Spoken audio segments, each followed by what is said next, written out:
Ouais, les gens, ouais. Vous me connaissez, je suis un fossoyeur. J'aime remuer la merde. Alors, j'ai une question à vous poser. Là, pendant que je suis en train de conduire, j'ai réfléchi. Qu'en pensez-vous?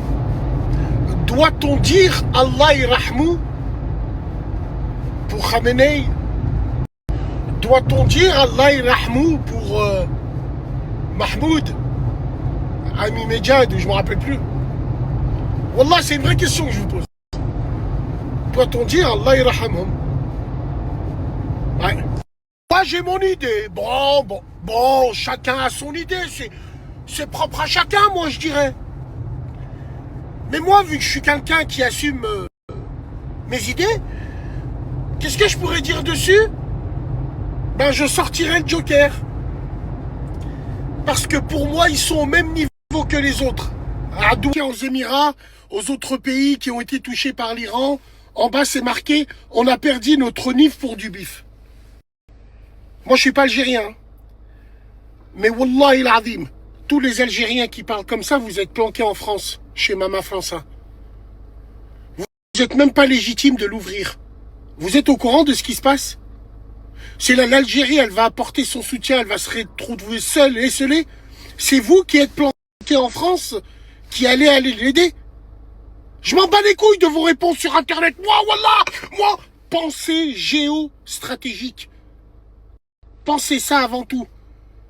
Et oubliez jamais, l'Algérie reste un pays sunnite, alhamdoulilah ya rabbil alamin, avec une da'wa qui est très très bien. Donc voilà, il y a ça aussi, il faut penser à ça. Donc tous les Algériens qui sont en train de dire on a perdu notre nif pour du bif, vous êtes en France. Vous l'avez perdu depuis que vous êtes nés. Parce que vous êtes nés ici et vous critiquez la France et ainsi de suite et ainsi de suite. Si on vous écoute, vous l'avez perdu depuis que vous êtes nés. Donc vous n'êtes pas en Algérie, vous vivez pas en Algérie. Vous pouvez pas savoir les répercussions qu'il va avoir. C'est la 3e guerre mondiale. Donc, Ouled de France, fermez-la. Merci beaucoup. On a perdu notre nif. On a perdu notre nif. Est-ce que tu vis là-bas, toi? Fermez-la, c'est tout ce que j'ai. À la radio, moi personnellement, j'aimerais bien parler aussi de l'armement. De l'armement américain, de l'armement iranien. Pourquoi cette guerre, elle va durer? Elle va durer et pourquoi surtout les Américains risquent de recevoir une claque, une gifle. Alors évidemment, je ne parle pas des Israéliens parce que eux, le problème, c'est pas eux, le problème, c'est les Ricains. Tu t'occupes des Ricains, eux, ils n'existent plus. Il n'y a plus de blême avec ça. Le seul problème, c'est qu'imagine-toi demain l'Europe, ou par exemple pour l'histoire du Groenland, le Danemark qui monte les muscles aux Américains, en disant si vous venez au Groenland, on vous attendra, on enverra nos armes et nos missiles. Mais vos armes et vos missiles, elles sont américaines. Vous êtes au courant que chaque arme vendue par les États-Unis, à l'intérieur, il y a un système où c'est les Ricains qui contrôlent. Par exemple, demain, j'achète des missiles aux Américains. Je veux les envoyer sur leur allié ou sur eux. Ils appuient sur un bouton, le missile, il décolle pas. Les armes s'autodétruisent eux-mêmes. Tu vois le vice, il est poussé où à son paroxysme? Donc quand on a l'OTAN et le Danemark qui veut faire front contre les Américains en disant venez au Groenland, vous allez voir, ils vont rien voir du tout parce que toutes les armes achetées par les Européens aux États-Unis ont ce système d'autodestruction et surtout, si les Américains ils veulent, ton arme elle marche pas, ils appuient sur un bouton juste. Mais tu crois quoi? Tu crois qu'ils allaient te vendre des armes susceptibles de les tuer eux? Il y a plein de trucs qu'on ne sait pas. Et par rapport à l'Iran, ben l'Iran, là, ce qu'elle a envoyé, c'est son ancien stock. Là, il y a son nouveau stock qui arrive, en plus des armes russes et chinoises, puisque pendant des semaines, quand Trump, il disait on va envahir l'Iran, on va faire, les Russes et les Chinois, ils envoyaient. Hein. Là, on parle de systèmes tellement sophistiqués que le dôme de fer à côté, ça va être une passoire. Une passoire pour spaghetti. Et Trump, s'il va s'esquiver de cette guerre, parce qu'il va s'esquiver, il va laisser tomber tout le monde. C'est justement, c'est pour pas qu'il se fasse humilier au niveau armes. Je sais pas pourquoi moi je la sens comme ça. Je la vois gros comme une maison. Et ce qui va pousser Israël à une mission suicide. Oh oui. Salam alaikum les gens. J'en rigole déjà. Hein. Scandalisé de l'évolution des prix et de la rétroactivité écoutez, il y a 8 jours, le plein faisait 1,56. Ce matin, je constate qu'il est à 1,80. On a fait les gilets jaunes pour 1,27 €. Les gilets jaunes sont descendus dans la rue pour 1,27 €. Qu'est-ce qu'il veut dire ce témoignage? Il veut dire que, vous vous rendez compte, 1,56 € qui, il y a 10 ans, on aurait fait la guerre, on se serait sacrifié pour ce prix, maintenant c'est devenu normal. Et tu verras bientôt, le 1,80 €, il va devenir normal. Et nous, on va se plaindre un jour parce que on n'est pas content, le plein, il est à 2,29 €. Mais on continue à mettre. Évidemment, le malheur des uns fait toujours le bonheur des autres. Tu crois que le pays ne va pas surfer comme tous les pays exportateurs? Tous les pays importateurs plutôt de pétrole, bien sûr, ils vont se garder une marge. Bien évidemment. C'est pareil pour un restaurateur. Quand il y a l'augmentation de la viande, quand elle baisse, il ne le dit pas. C'est pareil là. Quand l'essence, ils vont baisser, peut-être après la crise, ils vont pas le dire. Donc on va rester à 1,70 €. Et des fois, pour nous la mettre, ils vont vous dire week-end, carburant à prix coûtant. Oh, j'ai fait le plein à 1,55 €, c'est où? Alors que il y a 10 ans, 1,55 €, c'était de la science-fiction. Eh ouais, tic-tac, putain de merde. Alors bien sûr, après évidemment, grâce à ça, ils vont nous mettre leur douille de la voiture électrique, avec les loyers, avec les batteries, avec... C'est un fait. Recherche une femme. Mais, frérot, t'es papa, t'as des enfants de 18 ans. C'est un coup, ils sont sur le même site que toi. Ils cherchent des maghrébines pareilles. Oh là là là là là là. Tu penses pas à tes enfants. Tu te dis pas, mon fils a 18 ans, ma fille a 15 ans, on va l'insulter, on va... Wallah, il a dit, vous aimez pas vos enfants. C'est un truc de fou. En plus, attends, je vais t'en montrer une autre là. Après, carrément, Barba Scratch, Kéfier saoudien. Wallah, il a dit, ces gens-là, ils utilisent le djinn, à James Dean, pour appliquer l'islam des caves. C'est extraordinaire, les gens n'ont plus de face. Et n'ont plus d'hashma. Tu sais quoi, à choisir entre la peste et le choléra, je préfère m'être vu en train de boire du lait que voir ma tête tourner. Salam alaikum, je cherche une femme maghrébine.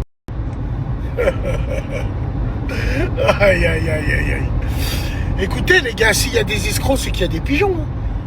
Mais la tête de ma mère, les mecs, ils ont plus d'honte. Oh, t'as des enfants, c'est des adolescents, c'est des adultes.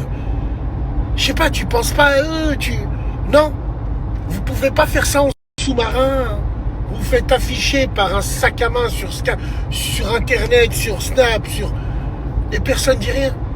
Bah écoutez, on va dire que c'est l'offre et la demande. Mais voilà, je voulais faire une petite parenthèse avec l'Iran. Je me demande si... Oh là là là, qui aime son dîn. Mais le dîn à qui? Le dîn à quoi? Le dîn, c'est pas comme ça. Bon, allez, bref, allez, c'est pas grave. Après, ouais, bah tu... Non, tranquille.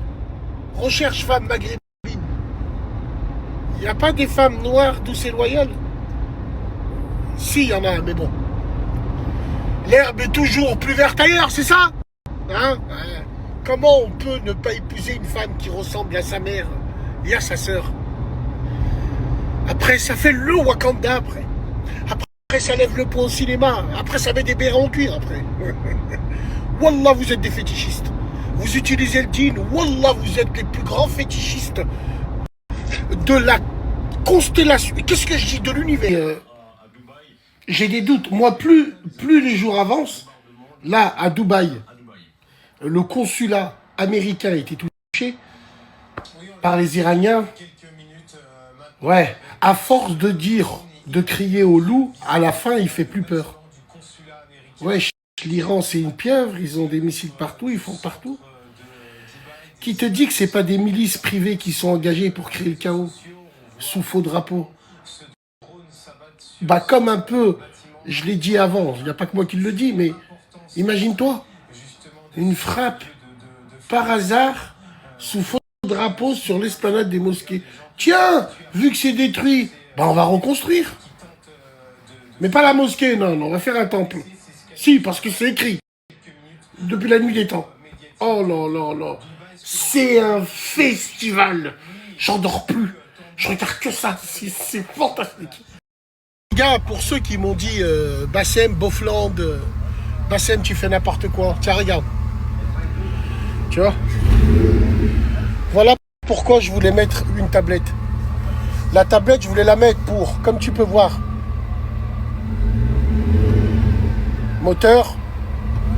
Ici, c'est la vitesse GPS. Ici, s'il y a un défaut. Ici, c'est la température de l'eau. Tout est fait exprès.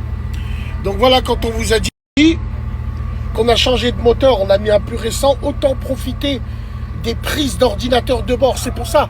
Voilà, donc on a gardé l'esthétique de 1966 ici, là. Mais là, on a mis la tablette pour les informations moteur et pour Waze.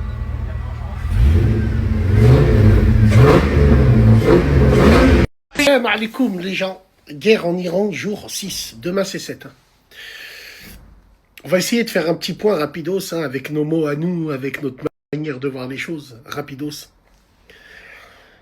C'est un fiasco total pour les Américains. C'est un fiasco total, pourquoi? Parce que les Américains ne pensaient pas que les Iraniens allaient toucher les pays qui sont à côté.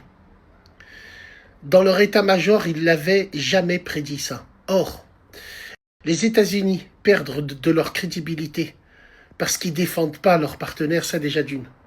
Et de deux, contre tout droit international qui pour moi n'existe plus. L'ONU est un parterre de sièges vides. L'ONU n'est plus respectée depuis l'invasion américaine en 2003, en Irak. C'est pour ça que les Russes, ils ont suivi en Ukraine, parce qu'ils se sont dit, attends, il n'y a eu aucune sanction contre les États-Unis qui sont rentrés en guerre en Irak normal, ils préviennent personne, donc nous, on va gêner aussi. Là, encore pire, aujourd'hui, vous allez voir que c'est les Américains qui vont faire appel aux Nations Unies pour essayer de mettre fin à ce conflit. Fin à ce conflit dans le sens où c'est la fierté et la face américaine qui en prennent un coup. Eux, pour Israël, ils s'en foutent. L'important, c'est biblique. L'important, c'est de faire ce que la Torah dit.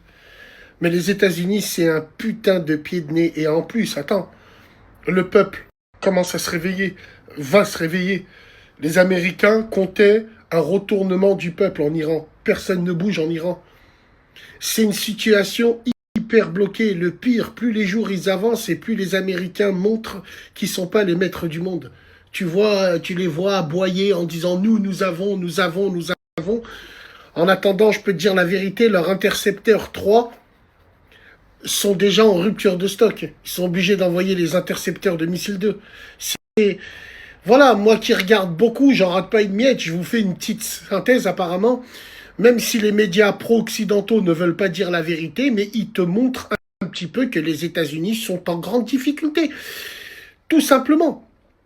Et puis bien sûr, économiquement, le détroit d'Ormuz, même pour l'Iran, c'est un couac économique dans le sens où ils sont bien obligés de travailler eux aussi. Il n'y a que les Chinois, les navires chinois qui ont le droit de passer. Ça aussi, ça risque de créer des vraies tensions. Et surtout, comme je le disais hier, les Kurdes qui rentrent dans la danse. Alors les Kurdes qui rentrent dans la danse, c'est à double tranchant. Comment pouvoir armer une milice kurde qui, à la fin, si le plan se passe comme prévu, s'ils arrivent à peser sur cette guerre-là, ils vont demander des comptes après aux Turcs. C'est d'une logique implacable. Et puis, ils vont être aidés par les services secrets de différents pays pour faire tomber Istanbul. Ça, c'est mon avis. Ça n'engage que moi. Même si les gens ils disent, ouais, les Kurdes entre eux, ils sont divisés, ainsi de suite. C'est pas anodin. Tout ça, c'est pas anodin. Et Trump, il essaye de mettre eux en avant pour qu'ils puissent partir lui. Partir pourquoi? Parce qu'il sait très bien ce qu'il a fait, il ne le contrôle plus. Il sait très bien qu'il s'est mis dans ce qu'on appelle le fameux bourbier vietnamien.